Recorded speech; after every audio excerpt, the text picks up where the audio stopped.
Mengawal kasus Fahim Mawardi Benteng Akidah yang dilaporkan istrinya mencabuli santrinya sendiri, dan salah satu korbannya ternyata Syarifah Syarifah Nabila siapa itu bukan termasuk ghibah, bukan melanggar hadis man satara ghaiba akhihi dan seterusnya itu, gitu loh. Jadi hadis man satara ghaiba akhihi dan seterusnya itu, siapa yang menutupi aib saudaranya maka Allah akan menutupi aibnya di hari kiamat, dan sebaliknya kalau membuka aib saudaranya maka Allah juga akan membuka aib orang itu. Itu maksudnya kalau terkait dengan perbuatan seseorang atau ciri seseorang yang tidak merugikan orang lain, yang tidak termasuk kriminal gitu. Apalagi ini kasusnya itu sudah masuk ke ranah hukum, ke kepolisian, ke bagian dari proses penghakiman tuh. Jadi tidak termasuk ghibah, dan apalagi yang pertama kali memberikan informasi ini adalah pihak yang berwenang, yaitu pihak kepolisian. Jadi coba kita tracking itu malam Jumat itu saya lagi ngobrol dengan ada murid-murid kursus kumpul itu, tahu-tahu jam 12 malam dikasih tahu bahwa ada informasi 4 jam yang lalu di Tribun dan di Detik itu ada berita seperti itu, yang tulisan di Tribun maupun di Detik itu didasarkan pada keterangan pihak kepolisian yang menerima curhatan istrinya si Fahim Mawardi, dan terkait dengan urusan esek-esek urusan pelecehan seksual gitu. Nah, begitu di-share oleh polisi, maka wajib hukumnya kita sebagai orang Islam itu dan sebagai rakyat Indonesia mengawal kasus ini supaya tuntas gitu. Polisi itu nggak mungkin bikin press release kecuali memang laporan itu atau curhatan itu sedikit banyak itu diduga pasti layak secara hukum dilanjutkan, gitu loh. Yang berikutnya apa mah lali ngomong apa apalagi ini terkait dengan apa itu si Fahim sendiri kan ngomong tentang dia merasa dirinya kiai gitu. Dia merasa punya pesantren, meskipun pesantrennya ternyata liar karena nggak terdaftar di ini ya, di Departemen Agama gitu ya. Ternyata santrinya juga cuma 27, kalau cari donasi wah mantap ya Pol gitu. Kayak santrinya itu 27 juta aja.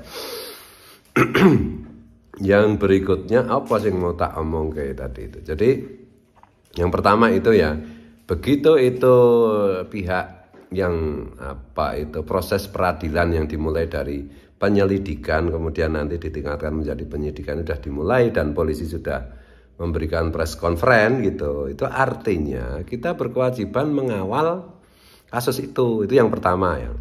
Yang kedua, jadi itu yang pertama itu jadi bukan termasuk ghibah ya. Yang kedua, di dalam aturan hukum secara internasional bahwa kalau laporan itu terkait dengan sejenis pelecehan seksual atau pemerkosaan, maka laporan itu harus dianggap benar sampai terbukti bahwa laporan itu ternyata tidak benar. Itu aturannya begitu. Kenapa seperti itu? Karena kasus-kasus hampir di seluruh dunia kalau terkait dengan pemerkosaan, dengan pelecehan seksual dan lain-lain itu kalau ada 10 pelaku itu 7-8 orang diantaranya itu bisa melepaskan diri, bisa berkilah, bisa bisa ya melepaskan diri itu. Karena pembuktiannya tidak mudah, pembuktiannya itu sangat tidak mudah gitu loh.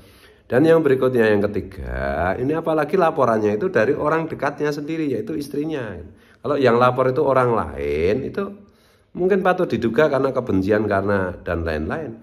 Tapi karena ini istrinya sendiri yang dibilang mantan istrinya kok masih diajak tidur. Wah itu klarifikasinya ngalor ngidul nggak jelas itu, nggak konsisten gitu. Yang laporkan kan istrinya sendiri, orang yang dekat sekali sama si tersangka gitu ya. Dan apalagi sekarang ini apa itu si pelapor yaitu istrinya itu sudah speak up di media sosial, sudah speak up di media mainstream gitu loh. Itu artinya ini sesuatu yang serius banget. Makanya saya setuju banget sama Gus Islah Bahrawi itu yang menyatakan bahwa ini polisi harus cepat, harus tuntas menyelesaikan ini. Saya setuju sekali dengan Sekjen PBNU Gus Saifullah Yusuf yang menyatakan bahwa ini harus diusut dengan cepat tuntas. Saya setuju sekali dengan Komandan Generasi Muda NU yang menyatakan bahwa ini polisi harus tegas, tuntas, cepat, karena si pelaku yaitu Fahim Mawardi itu udah terkenal sekali, sangat licin gitu loh orangnya itu. Jadi sudahlah, kalau kita itu tidak ngerti menerapkan hadis atau menerapkan hukum, itu jangan komentar yang enggak gitu loh.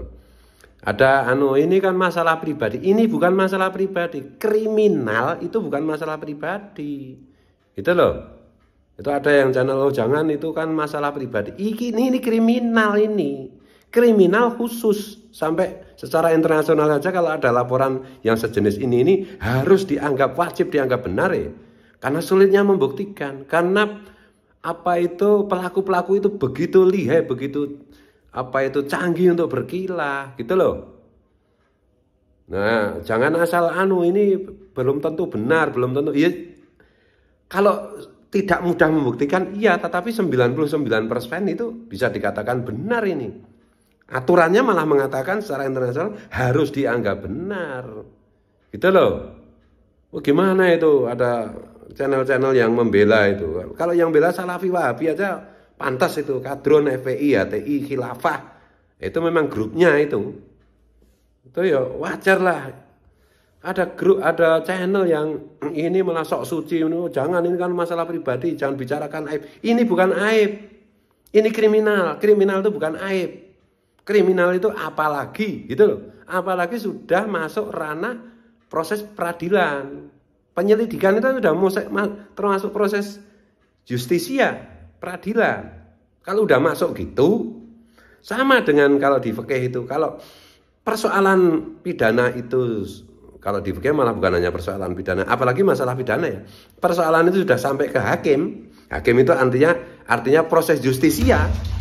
Semua orang harus bersaksi apa adanya, harus menyatakan, harus mengawal, harus mendukung untuk prosesnya tegaknya proses peradilan itu. Bukan ghibah, bego banget itu.